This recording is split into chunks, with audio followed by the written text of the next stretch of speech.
भारत के सबसे बड़े रहस्य जिनको सुलझाते सुलझाते वैज्ञानिक पागल हो गए। Number 6, Jaigarh fort treasure. Rajasthan का जयगढ़ किला भी अपने छिपे खजाने के लिए जाना जाता है। ऐसा माना जाता है कि जब अकबर के रक्षा मंत्री मान सिंह एक सफल मिशन के बाद अफगानिस्तान से लौट रहे थे तो उन्होंने युद्ध से लूटी हुई चीजों को किले में छिपा दिया था। भारत में आपातकाल के दौरान इंदिरा गांधी द्वारा किले को अच्छे से खोजने का आदेश दिया गया था, लेकिन अभियान के बाद यहां तब भी कुछ न मिल सका। यहां खजाना है या नहीं, ये रहस्य आज भी बरकरार है। Number 5, Krishna's butterball. तमिलनाडु के महाबलीपुरम में 1-200 टन वजनी 20 फुट ऊंची और 5 मीटर चौड़ी गोल चट्टान मौजूद है जो किसी दूसरे चट्टान पर 45 डिग्री की ढलान पर टिकी हुई है। हैरान करने वाली बात यह है कि ऐसी ढलान पर मौजूद होने के कारण देखने में लगता है कि ये किसी भी समय नीचे खिसक सकती है, लेकिन इतने सालों तक भूकंप और आंधी की मार पड़ने के बाद भी ये नीचे नहीं गिरी है। ऐसे में विज्ञान के सामने ये रहस्य बना हुआ है कि इतना बड़ा पत्थर यहाँ पर किसने लाकर रखा होगा, और अगर ये खुद कहीं से लुढ़क कर यहाँ आया होगा तो ये ऐसी ढलान पर आकर कैसे रुक गया। आज के समय में ये एक प्रमुख पर्यटन स्थल बना हुआ है जहाँ हर साल बहुत से लोग घूमने आते हैं और इसके नीचे आराम करते हैं। कोई इसे धक्का देने की कोशिश करता है लेकिन किसी पर कोई पाबंदी नहीं है और यह पत्थर आज भी वैसा ही बना हुआ है। Number 4, floating stones Rameswaram. आपको राम सेतु के बारे में पता होगा जो एक ऐसा सेतु था जिसे भगवान राम और वानर सेना ने रामेश्वरम से लंका तक जाने के लिए तैरते पत्थरों से बनाया था। हैरानी की बात यह है कि आज भी वह सेतु मौजूद है और रामेश्वरम के तटों में ऐसे पत्थर मिलते हैं जो पानी में तैरते हैं। भक्तों का मानना है कि ये श्री राम के समय के सेतु में इस्तेमाल किए गए पत्थर है, लेकिन विज्ञान रामायण और राम सेतु को पूरी तरह से नकारता है और इन तैरते पत्थरों के रहस्य को सुलझाने में लगे हैं। वैज्ञानिकों के अनुसार ये पुमिस स्टोन है जो ज्वालामुखी के फटने के बाद बनते हैं और जलने के कारण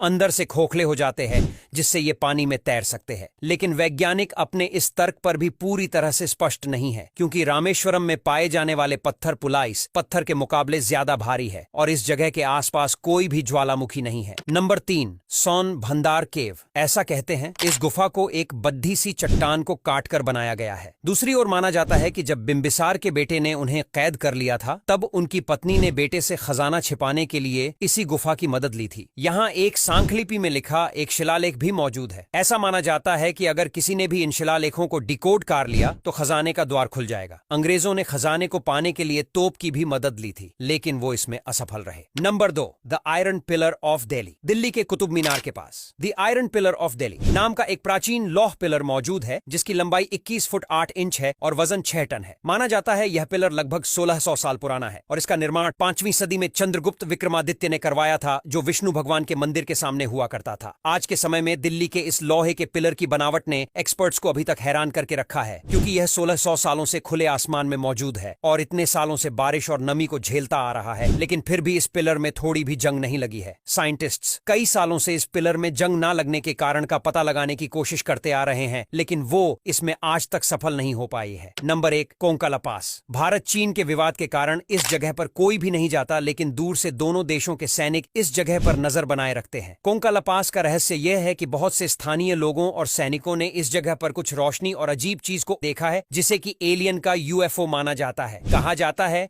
कि इस जगह पर किसी भी इंसान और जानवर के न जाने के कारण एलियंस ने इस जगह को अपना बेस बनाया है। इस जगह पर यूएफओ दिखने की घटना को भारत और चीन दोनों देशों की सरकार भी मानती है। अब यहां तक वीडियो देख ली है तो फिर वीडियो को लाइक और शेयर करना बिल्कुल भी मत भूलना। धन्यवाद।